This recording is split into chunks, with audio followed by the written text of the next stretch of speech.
আজকের ভিডিওটা একটু ইনফরমেটিভ, একটু বড় হবে, বাট আমি চেষ্টা করেছি যতটুকু তথ্য উপাত্ত কালেক্ট করা যায়। খালেদা জিয়ার এমন দুর্দিনেও কেন সন্তান হিসাবে জনাব তারেক রহমান দেশে আসতে পারছেন না?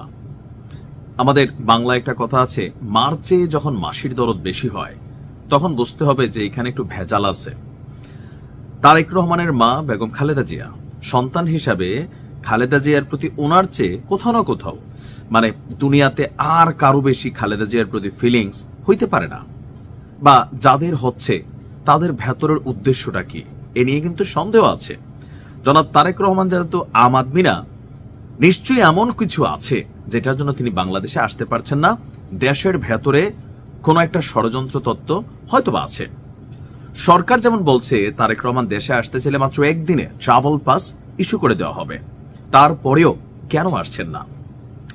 রাজনৈতিক কারণগুলোর বাহিরে একটা ছোট্ট ঝামেলা আছে। এই ছোট্ট ঝামেলাটা হচ্ছে, যদি তিনি এই মুহূর্তে একবার যুক্তরাজ্য থেকে বের হয়ে যান, তাহলে দ্বিতীয়বার যুক্তরাজ্যে ঢুকতে গেলে ওনাকে অনেক কঠিন একটা পরিস্থিতির সম্মুখীন হতে হবে। ধরেন তিনি বাংলাদেশে আসলেন, আসার পরে কোনো কারণে এখানের পরিস্থিতি প্রেক্ষাপট বদলাই গেল, কারণ এদেশে তো এমনই হয়, যারা খুব কাছের মানুষ থাকে আপনি দেখবেন যে তারাই তো মানুষকে বাস দেয়।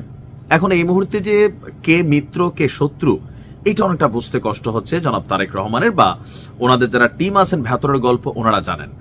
তো যদি কোনো রকম খারাপ সিচুয়েশন হয় তাহলে তিনি যদি ব্যাক করতে চান, কোথায় ব্যাক করবেন? যেহেতু দীর্ঘদিন যাবৎ তিনি যুক্তরাজ্যেই বসবাস করছেন, সো তাকে যুক্তরাজ্যে ব্যাক করতে হবে। কিন্তু যুক্তরাজ্যে ব্যাক করতে গেলে যতটা সহজে বের হতে পারবেন ততটা সহজে আর তিনি ঢুকতে পারবেন না। এখন আসুন কেন দেখি তিনি ঢুকতে পারবেন না।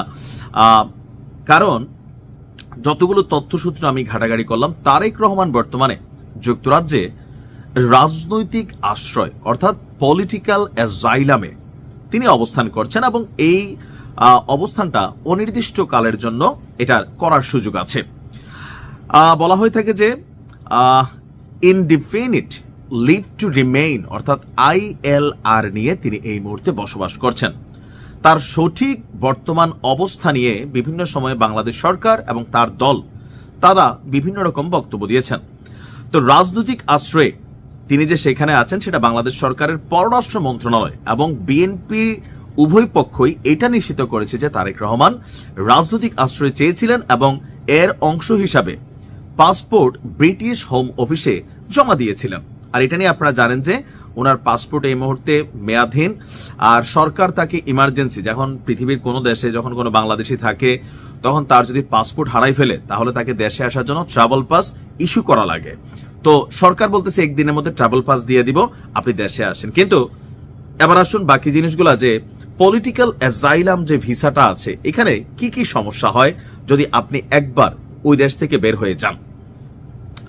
পলিটিক্যাল অ্যাজাইলাম বা রাজনৈতিক আশ্রয় হল আন্তর্জাতিক আইন অনুযায়ী এমন একটি সুরক্ষা ব্যবস্থা যার মাধ্যমে রাষ্ট্র এমন কোনো ব্যক্তিকে আশ্রয় দেয় যিনি নিজের দেশে রাজনৈতিক নিপীড়ন, ভয়ভীতি বা নির্যাতনের শিকার হয়েছেন, বা এমন পরিস্থিতির শিকার হওয়ার যুক্তিসঙ্গত ভয় পান।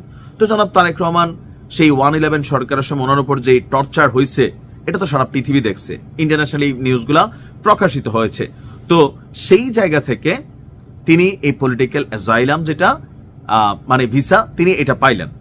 এই সুরক্ষা ব্যবস্থার প্রধান উদ্দেশ্য হলো যে সকল ব্যক্তিরা জাতি, ধর্ম, জাতীয়তা, নির্দিষ্ট সামাজিক গোষ্ঠীর সদস্যবোধ বা রাজনৈতিক মতাদর্শের কারণে নিজের দেশে নিরাপদ বোধ করেন না, তাদের নিরাপত্তা নিশ্চিত করা।